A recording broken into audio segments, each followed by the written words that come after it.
কিন্তু উনিও পারেন নাই ওই দেশের মোল্লাদের মতো সফলতা দেখাতে। সম্ভব নয়, ইম্পসিবল, এটা সম্ভব নয়। সেই দেশের মানুষরা আমরা দেখে আসলাম 8 লক্ষ পরিবারকে প্রতি মাসে তারা মাগনা ভাতা দেয়। কত লক্ষ পরিবারকে? 8 লক্ষ পরিবারকে কত ভাতা দেয় জানেন? আমাদের বাংলাদেশি মুদ্রায় আমরা হিসাব করে দেখেছি 10,000 টাকা করে মিনিমাম প্রত্যেক মাসে সরকারের পক্ষ থেকে এক একটা পরিবারকে, ইয়েতিম, বিধবা, অসহায় 8 লক্ষ পরিবারকে তারা প্রতি মাসে ভাতা দেয়। জিজ্ঞাসা করো তোমার দেশের এই সকল সরকারি বড় বড় কর্মকর্তা, মন্ত্রী, মিনিস্টারদেরকে আমার বাংলাদেশের গরিব, দুঃখী, মেহনতি, কৃষক, শ্রমিক, মজদুর, ইয়েতিম, বিধবা কত কোটি মানুষকে তারা ভাতা দেয়। মুহতারাম হাজিরিন, এগুলো কেন বলতেছি আপনারা তো শুধু কোরআন হাদিসের কথা মানতে চান না, এই জন্য প্র্যাকটিক্যাল নমুনা আমরা দেখাচ্ছি।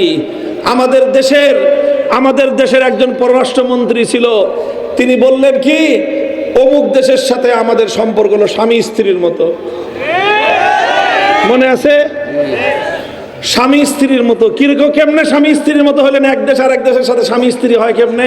কয় স্ত্রী যেরকম খালি স্বামীকে সেবা দিয়ে যায়, আমরা বছরের পর বছর খালি আমাদেরকে পেতে দিয়ে গেলাম। এর বিনিময়ে কি চাও তোমরা? আমরা চাই ওই দেশের সরকারের উচিত আমাদের দলকে ক্ষমতায় রাখা। এটা বলে নাই? পররাষ্ট্রমন্ত্রী বলেছিল, সাধারণ কোন পররাষ্ট্রমন্ত্রী নয়, হায়ার এডুকেটেড, সুটেড, কুটেড, বুটেড এরকম এক মন্ত্রী। তিনি উচ্চপদস্থ জাতিসংঘে বড় বড় কর্মকর্তা ছিলেন। সেখান থেকে এসে বাংলাদেশে পররাষ্ট্রমন্ত্রী হয়ে তিনি বাংলাদেশটাকে এইভাবে গোটা দেশ, জাতি, 18 কোটি মানুষ সহ আর এক ব্যাটার লাগে বিয়ে পড়ায় দিল। পরে এই দেশ এবং জাতিকে নিয়ে কিরকম তাচ্ছিল্য তারা করেছে, কি অসম্মান, অপমান তারা করেছে। কি জন্য? মনে করেছে যে তাদের দয়া হইলে ক্ষমতায় থাকা যাবে। কথাটা বলেন ঠিক না বেঠিক? এই ছিল আমাদের দেশের মর্যাদা। আমাদের এই বড় বড় মন্ত্রী, মিনিস্টাররা আমাদের দেশকে, আমাদের জাতিকে, মুসলমানদেরকে লাঞ্ছনা, অপমান, জিল্লাতির এই চূড়ান্ত পর্যায়ে নিয়ে উপনীত করেছে। গোটা পৃথিবীতে 5 বার বাংলাদেশটাকে দুর্নীতিতে বিশ্ব চ্যাম্পিয়ন বানায় গোটা দেশের মানুষের কপালের মধ্যে কলঙ্কের দাগ লাগাই দিয়েছে।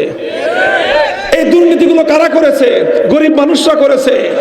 এই দুর্নীতিগুলো কারা করেছে? কৃষক, শ্রমিক, মজদুর, মেহনতি, হুজুর মুজুররা করেছে। এই সব দুর্নীতি করেছে বড় বড় কর্মকর্তা, কর্মচারী, সরকারি আমলারা। মুহতারাম হাজিরিন, আর আমি এখন যেই দেশটার কথা বলতেছি, সেই দেশের মোল্লারা কি করেছে? সেই দেশে একজন পররাষ্ট্রমন্ত্রী আছে, সেই মন্ত্রীর নামের শুরুতে আছে মোল্লা, নামের শেষে আছে মুত্তাকি। কি আছে শেষে? মুত্তাকি অর্থ কি বলেন? মুত্তাকি মানে পরহেজগার। মানে কি? সাধারণ মোল্লা না, আমাদের মতো সাধারণ মোল্লা না, পরহেজগার মোল্লা।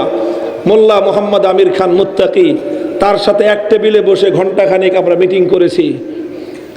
দ্বিপাক্ষিক 2 রাষ্ট্রের কথা বলেছি, আমাদের দেশের কথা বলে তুলে ধরেছি।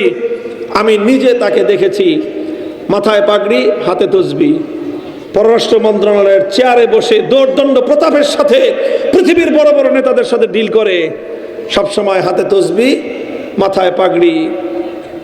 যতক্ষণ তিনি কথা বলেন তসবিহটা বন্ধ থাকে, যখন আমরা কথা বলি কান পেতে আমাদের কথা শুনেন, তসবিহ টিপতে থাকেন, জুবানে আল্লাহর জিকির জারি থাকে।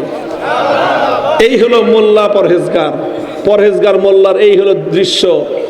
সেই পরহেজগার মোল্লাটা ওই দেশে গেল যেই দেশে আপনাদের পররাষ্ট্রমন্ত্রী বলেছিল আমরা তাদের স্ত্রী, তারা আমাদের স্বামী। ওই দেশে ওই মোল্লা যাওয়ার পরে সেই দেশের পররাষ্ট্রমন্ত্রী সহ গোটা দেশের উচ্চপদস্থ কর্মকর্তারা লাইন ধরে দাঁড়ায় লাল গালিচার সম্বর্ধনা দিয়েছে মোল্লাকে।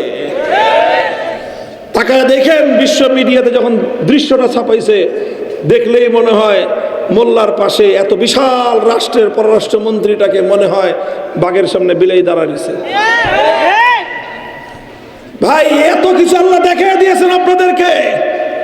এই জন্য আমি বলি আলহামদুলিল্লাহ। ইসলাম যেই ব্যবস্থা দিয়েছে সেই ব্যবস্থা যদি কায়েম করা যায়, জনগণের ভাগ্য পরিবর্তন হতে 5 বছরও লাগবে না।